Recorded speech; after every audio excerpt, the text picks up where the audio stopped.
নমস্কার সবাইকে। সবাই কেমন আছেন? নিশ্চয়ই সবাই ভালো আছেন। আজকে বাড়িতে একাদশীর পরের দিনের খাওয়া দাওয়া ছিল, আয়োজন ছিল। তো ব্রাহ্মণ মশাই এসছেন কিছু নিয়ম কানুনের জন্য। তো তিনি সেই নিয়ম কানুনগুলো পালন করছেন, আর আমরা এদিকে সবাই মিলে রান্না করছিলাম। আমার ছোটো যা, মেজো যা, আমি, ছোটো দেওর, মেজো দেওর সবাই মিলে বসে রান্না হচ্ছিল। আমার একটু শরীরটা খারাপ বলে আমি বসে বসে সবজি কেটে দিচ্ছিলাম, ওরা রান্না করছিল। আর রান্না কিন্তু হচ্ছে একদম উনানে। 3টে উনুন জ্বালিয়ে দেওয়া হয়েছে।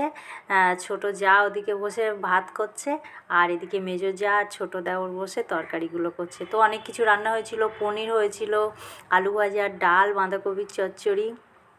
তো সবাই মিলে মজা করে রান্না করছিলাম, আর সত্যি দিনটা খুবই ভালো ছিল। আর অনেক লোক খাওয়া দাওয়া করেছিল, তার জন্য এত কিছু আয়োজন। তো আমাদের আজকে সবাইকে দেখালাম। ভিডিওটা কেমন হয়েছে জানাবেন, হ্যাঁ। আর সবাইকে কেমন লাগছে, আর আমরা কিন্তু সবাই একসাথেই থাকি, খুব মজা লাগে। তো ভিডিওটা কেমন হয়েছে জানাবেন। খুব ভালো থাকবেন সবাই।